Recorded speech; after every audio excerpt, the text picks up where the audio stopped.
Fala galera, sejam bem-vindos à nossa segunda aula aqui no ambiente virtual.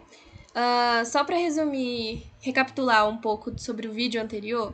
No vídeo anterior a gente falou sobre a definição do iluminismo, certo? A gente viu que é um movimento de ideias, um movimento que começou lá no século XVII e teve seu maior desenvolvimento no século XVIII. Nós vimos que também foi um movimento que buscava estabelecer novos ideais, né? A busca pela razão, a busca pelo progresso e combater alguns tipos de ideia, como a questão do fanatismo, a tradição, a questão da ignorância e por aí vai, né?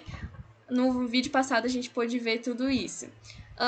No vídeo de hoje a gente vai continuar falando sobre o iluminismo, né? Continuamos no capítulo 3. Se vocês quiserem acompanhar a aula de hoje pelo livro, eu acho até bom, vai ser na página 35 que vocês vão encontrar sobre o que eu tô falando. Então, acompanhem aí no livro, façam anotações e bora!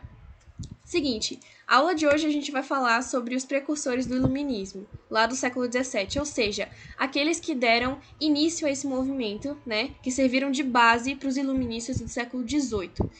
Aqui a gente tem alguns exemplos de pessoas, né, de filósofos, cientistas, pensadores, intelectuais, que fizeram parte da chamada Revolução Científica, né? Vai ser um momento em que a ciência ela vai sofrer um grande abalo, né? Porque essas pessoas vão começar a propor uma nova ciência, um novo método científico, né? Uma nova forma de encarar a natureza e de explicar coisas que eles desconheciam, coisas que eles tinham dúvidas, né? Vamos lá.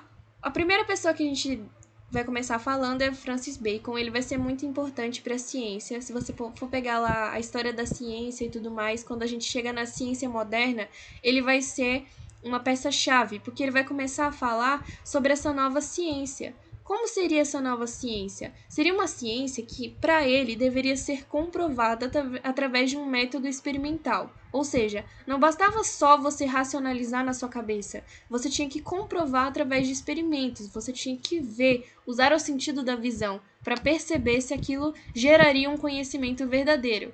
Então, para ele, o conhecimento gerado através desse método experimental seria necessário para que o homem conseguisse usar a força da natureza, né, as coisas ao seu redor, do seu meio, a seu favor. Por isso que a frase dele é tão importante e significativa, que ele fala o quê? Que saber é poder. Sempre que você tem conhecimento sobre algo, você acaba tendo poder sobre essa coisa, você entende ela melhor e você pode usá-la a seu favor, muitas vezes, certo? Outra pessoa que a gente vai falar é o René Descartes. Descartes, não é Descartes, é Descartes. E ele tem uma ideia parecida com a do Francis Bacon, mas ele vai falar sobre um método baseado na dúvida, que não deixa de ter relação com o método do Francis Bacon. O que ele fala? Na verdade, ele tem uma ideia muito pretensiosa. Ele quer chegar a um conhecimento absoluto. Ele quer chegar à verdade verdadeira de tudo. Verdade verdadeira de tudo. Então, como que funciona o método da dúvida? Ele fala que a dúvida é o início de tudo, que todo conhecimento verdadeiro começa a partir de uma dúvida, e que é através da dúvida e da reflexão que se chega à verdade, né? Ele pensando nisso, ele fala que a gente tem que negar todas as verdades pré-existentes e duvidar de tudo, né? Pensar e refletir sobre tudo que as pessoas falam que é verdade. E só a partir daí da dúvida, da reflexão, é que você vai ver se aquilo é verdade ou não, certo?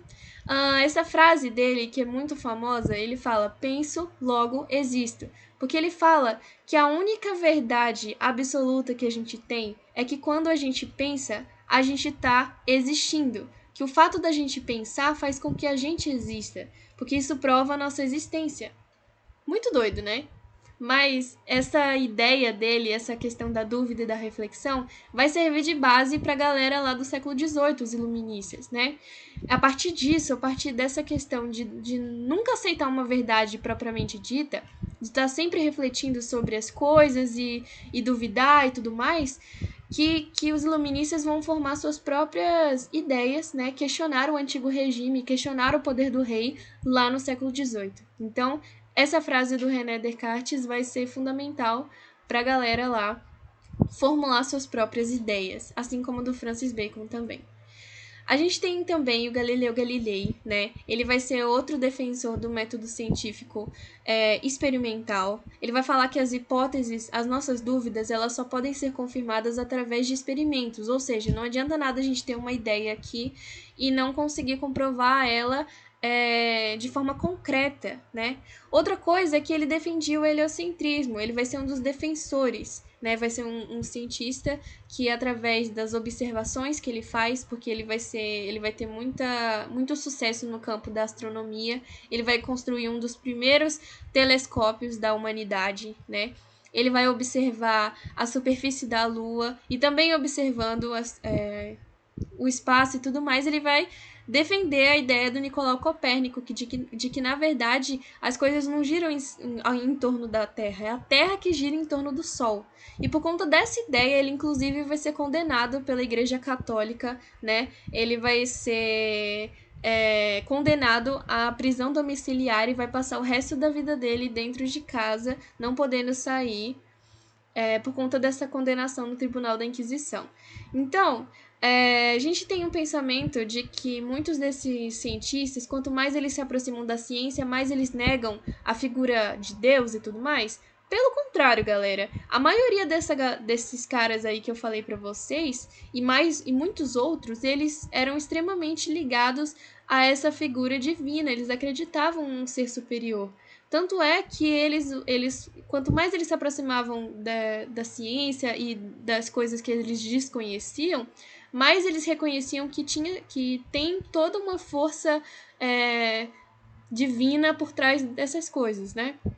E o Galileu, ele vai ter essa frase que eu acho muito interessante, que ele fala que ele não se sente obrigado a acreditar que o mesmo Deus que dotou as pessoas de razão, de inteligência, pretendia que eles não utilizassem essa inteligência. Ou seja, ele falava que a gente tem o dom de pensar, de refletir e tudo mais, e que se Deus permitiu que nós tivéssemos essas habilidades, ele também queria que nós as utilizássemos.